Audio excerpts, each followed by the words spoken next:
Os voy a pedir que abráis vuestra Biblia o que encendáis.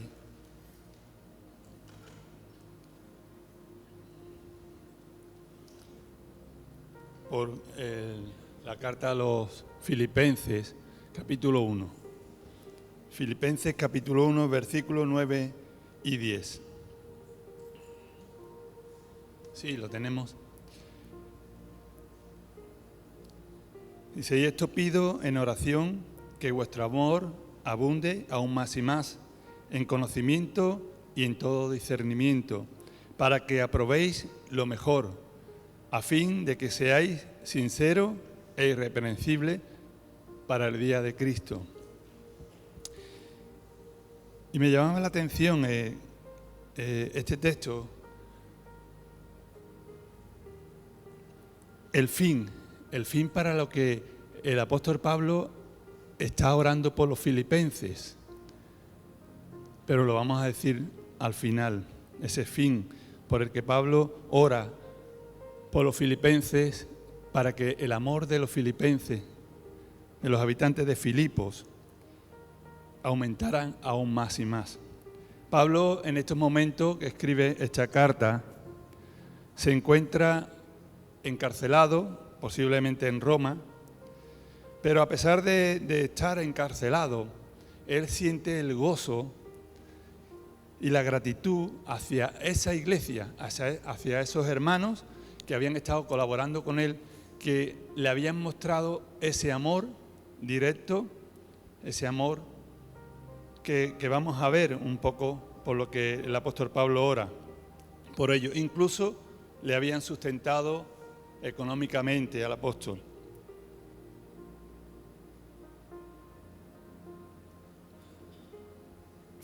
Filipos, no sé si recordáis a Lidia, ¿verdad? La primera creyente en Europa.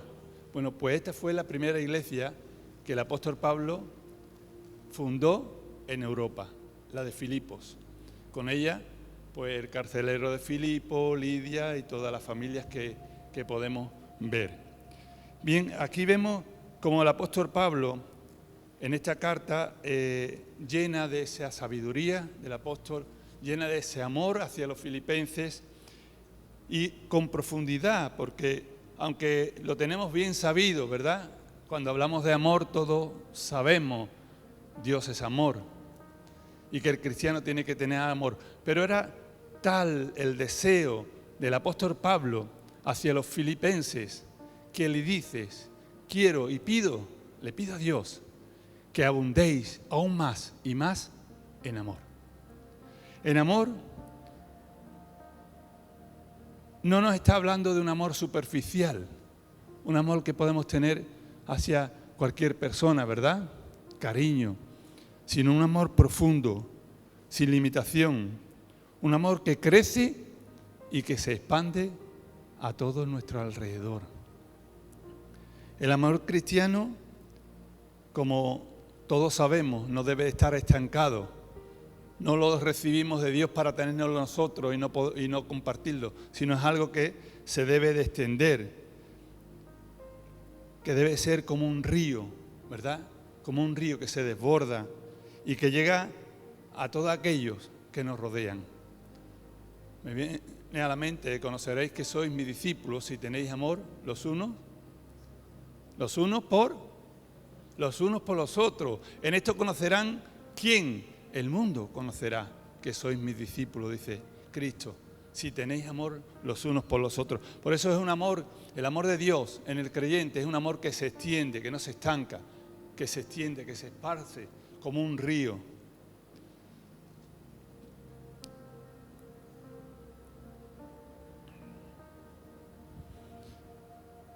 Y es un amor que busca bendecir, no es un amor egoísta, es un amor que busca bendecir, que busca servir, que busca sanar, que la otra persona sea sana, que busca el bienestar de la persona, pero no lo busca para después recibir algo a cambio, sino busca el bienestar de la otra persona sin pensar, sin querer nada a cambio. Recordamos, hay un texto de la palabra del Señor que nos muestra que el amor de Dios no es solo hacia Dios, o el amor que tenemos que tener no solamente hacia Dios, sino tiene que ser también hacia nuestro prójimo, ¿verdad? Hacia nuestro prójimo. Y Jesús nos lo enseñó muy bien, y el domingo se habló también de este texto, que lo encontramos en Mateo 22, versículo 37 al 40. Y dice, Jesús le dijo, amarás al Señor tu Dios con todo tu corazón y con toda tu alma y con toda tu mente. Este es el primer y grande mandamiento. Y el segundo es semejante. Amarás a tu prójimo como a ti mismo. De estos dos mandamientos depende la ley y los profetas. Y lo escuchamos, ¿verdad? El domingo lo escuchamos. Dios quiere, y ese es el deseo que había en el apóstol Pablo hacia los filipenses, y es algo que podemos aplicar a nuestras vidas hoy. Es aplicable este principio. A medida que conocemos más a Cristo, nuestro amor por los demás debe de aumentar. ¿Conocemos al Señor? ¿Lo queremos conocer aún más?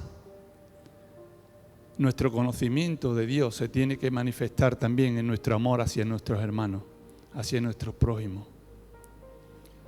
El amor que crece no es un amor que es meramente emocional.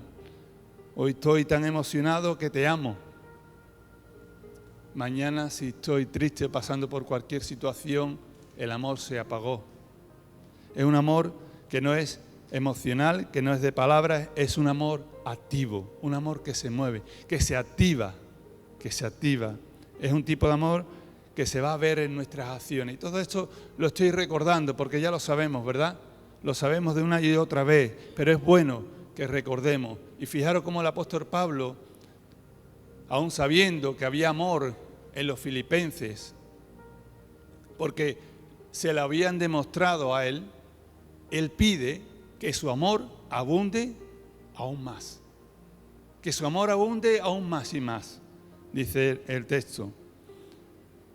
Como seguidores de Cristo estamos llamados a permitir que su amor transforme nuestras relaciones, que transforme nuestras actitudes, haciéndonos más parecidos a Cristo. Dios quiere usarte a ti, Dios quiere usarme a mí para amar y ser luminares en este mundo. Y eso también se dijo el domingo, ¿verdad? En los que estuvisteis, lo pudisteis oír. Si no estuviste, la prédica está en internet, puedes ir y escucharla. Y Pablo no solamente ora por esos hermanos en Filipo para que su amor abunde, sino que también pide que ese amor sea acompañado de conocimiento y discernimiento. A veces pensamos que el amor es algo que no tiene relación con el conocimiento, pero en realidad el amor verdadero debe estar basado en las verdades de Dios. Porque si yo amo sin tener un conocimiento, ¿verdad? Yo amo a Dios, pero ¿realmente lo conozco? No se trata solo de actuar de una forma amorosa, sino de amar sabiamente. Dice que la palabra conocimiento se refiere a un conocimiento profundo y personal de Dios y de su voluntad. No solo es información, porque el mundo puede tener mucha información, ¿verdad? Pero el conocimiento es una comprensión íntima de quién es Dios. Por eso dice el apóstol Pablo que crezcáis aún más y más en amor, en conocimiento y en discernimiento de quién es Dios realmente. Cuando yo empiezo o sigo en mi conocimiento de Dios, mi amor por Él va a aumentar. Y cuando aumenta el amor de Dios en mi vida, eso se va a ver reflejado en mi amor por los demás. No podemos amar a Dios adecuadamente si no le conocemos, ¿verdad? Yo no puedo amar a mi mujer como la amo si no la conozco como la conozco, ¿verdad? tenemos que tener un conocimiento profundo de Dios para poderlo amar aún más. Cuando más conocemos a Dios, más le amamos. Cuanto más le amamos, más queremos obedecerlo, porque sabemos que el obedecerlo nos hace bien y queremos hacer su voluntad. Queremos poner en práctica lo que la palabra de Dios dice y apropiarnos de las promesas de Dios para nosotros. ¿Y cómo lo hacemos? Pues como lo estamos haciendo o como lo sabemos hacer, a través de la oración, a través del estudio de la palabra. No solamente oír, sino tú en tu casa puedas estudiar la palabra de Dios. Discernimiento, dice que crezcamos en el amor, abunda aún más y más en conocimiento y discernimiento. Y ese discernimiento se refiere a la capacidad de aplicar ese conocimiento a las situaciones de la vida. Nosotros conocemos a Dios, ¿verdad? Y conocemos su voluntad. Y ahora cuando llegamos a una situación en la vida, a través del discernimiento, nosotros sabemos cómo debemos de actuar. ¿Verdad? ¿Nunca has escuchado esa frase que dice, ¿qué hago? ¿Voy o no voy? ¿Jesús iría? ¿Jesús haría? ¿No has escuchado nunca eso? Cuando tenemos discernimiento, conocimiento de la palabra de Dios, vamos a saber discernir lo que es bueno. ¿Ya? No me quiero adelantar. Es saber tomar decisiones sabias. A veces tomamos decisiones a la ligera y no nos paramos a pensar y a recapacitar y a poner en práctica ese conocimiento de Dios y de su voluntad para tomar las decisiones. Entender lo que es correcto e incorrecto a la luz de la palabra de Dios. ¿Qué me dice Dios en su palabra? ¿Cómo puedo actuar? Y no solo debemos elegir entre lo bueno y lo malo, sino, dice Pablo, para que probéis lo mejor. No solo esto es bueno y esto es malo, me voy por lo bueno, no, yo tengo que buscar cuál es lo mejor para mi vida. ¿Qué cosa, qué actitud es lo mejor para mi hermano? Vivimos en un mundo, como todos sabemos, lleno de confusión, lleno de desorden, lleno de mentiras, lleno de medias verdades, y las medias verdades son mentiras, de falsedad. Y ese discernimiento nos permite andar por la vida con la claridad que Dios nos da. Ese discernimiento moral que Dios nos da, por conocer su palabra, nos va a ayudar a andar en nuestra vida. Porque tenemos que tener en cuenta y tener presente que no todo lo que parece bueno es lo mejor para nosotros. ¿Sí? El discernimiento nos ayuda a probar lo mejor. A veces nosotros pensamos, esto es bueno para mí, pero es lo mejor. Como dice Pablo, a veces necesitamos tomar decisiones difíciles, pero cuando tenemos ese discernimiento, podemos elegir realmente lo que va a glorificar a Dios. Esto es bueno, sí, pero es mejor. ¿Hay algo mejor? Voy a buscar el aprobar siempre lo mejor. Discernimiento moral para que podamos mantener unos valores y una moralidad cristiana, unos valores cristianos. Y todos vemos, ¿verdad?, que en el mundo se están perdiendo los valores, los principios, se están perdiendo. ¿Y por qué no nosotros seguir mostrando esos valores a este mundo? ¿Por qué no nosotros, con nuestra actitud, con nuestro comportamiento, con nuestras palabras, podemos mostrar que somos cristianos con valores? Somos cristianos con una moral justa delante de Dios. Y no se trata solamente de evitar el pecado, sino de buscar lo mejor. Dios nos llama a ser sabios y a elegir aquello que nos acerque más a Dios. Y todo esto que estoy diciendo lo sabemos, lo hemos escuchado una y otra vez y otra vez. Porque el Señor quiere que nosotros nos acerquemos a Él con amor, que Él refleje o que reflejemos en nuestras vidas el carácter de Cristo. Y que ese carácter de Cristo tenga un impacto en aquellos que nos rodean.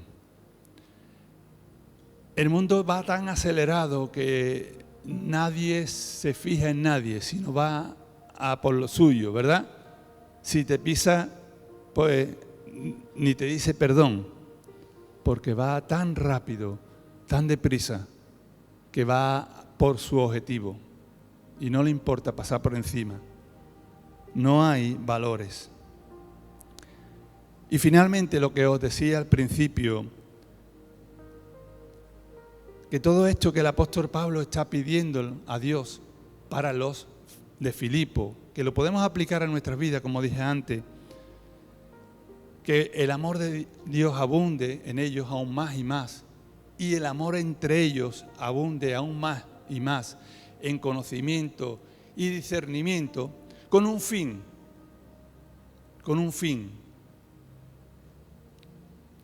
Y dice el texto en su última parte, a fin de que seáis sinceros e irreprensibles para el día de Cristo. Y esto me llamaba la atención. Fijaros que el apóstol Pablo pide todo esto de los filipenses con un fin, para que estemos preparados para el día cuando venga Cristo.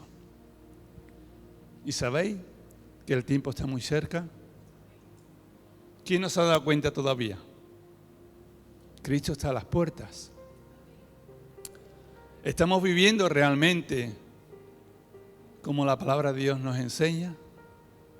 ¿Estamos mostrando al mundo y a nuestros hermanos los valores y los principios bíblicos? ¿Estamos andando con una moral cristiana? ¿O realmente vivimos en el mundo y los días de culto en la iglesia? Nos quitamos las chaquetas, nos las ponemos, ¿verdad? Como se suele decir. Se nos juega, se nos va el tiempo. Y fijaros que cuando el apóstol Pablo escribe a los filipenses, todavía faltaba mucho para el regreso de Cristo, ¿verdad? Hoy nos falta menos. Y ya el apóstol Pablo está diciendo que vuestro amor abunde más y más en conocimiento, en discernimiento, para que seáis sinceros e irreprensibles para el día de Cristo. Como si hubiese a venir mañana. Nosotros puede venir mañana o pasado, ¿verdad? Estamos más cerca. Por eso es aplicable a nuestras vidas, que nuestro amor crezca. Para que podamos ser sinceros e irreprensibles para el día de Cristo. Y esto nos tiene que llevar a reflexionar en nuestras propias vidas y a saber y a mirar cómo estoy yo andando en este tiempo, en estos últimos tiempos, a la luz de Cristo. ¿Cómo estoy yo caminando en mi relación con Dios en estos tiempos? Me estoy agobiando tanto con el trabajo, con la familia, con los quehaceres, con la casa, con los seguros, con tantas cosas, que estoy perdiendo de vista mi relación con Dios, mi relación con los hermanos. ¿Puedo mostrar el amor de Dios a otros? Ser sincero, dice, implica vivir sin hipocresía, siendo genuino en nuestra fe y en nuestras relaciones. Es un llamado a ser transparente en intención y conducta, a que lo que somos por dentro se refleje por fuera. Amén.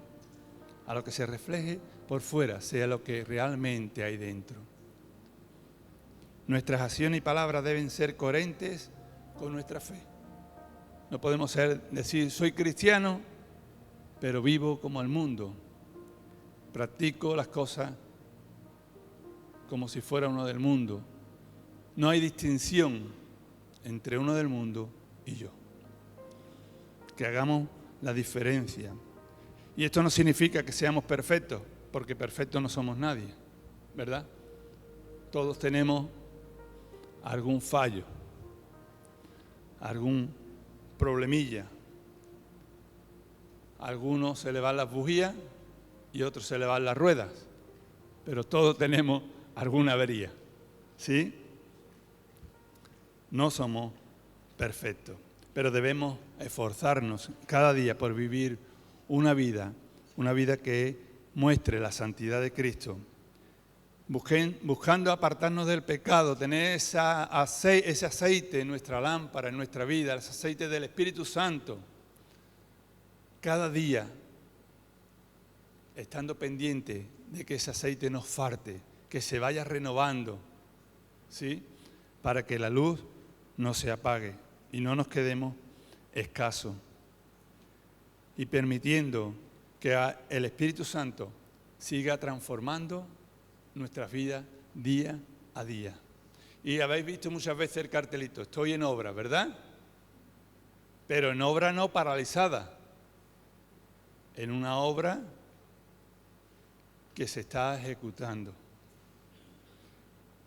Sin prisa, pero sin pausa. Amén. Sin prisa, pero sin pausa. El camino del cristiano, y con esto quiero terminar, como todos sabemos, no es siempre fácil, pero sabemos que no estamos solos. Cristo está con nosotros. Amén. Cristo está contigo, no estás solo, Cristo está contigo. Su Espíritu Santo te guía, su palabra te alumbra. Por ello, debemos de buscar el vivir en ese amor, que ese amor abunde cada día más y más, en conocimiento, en discernimiento,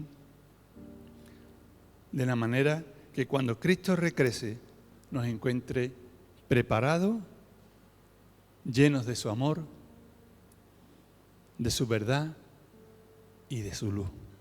Amén.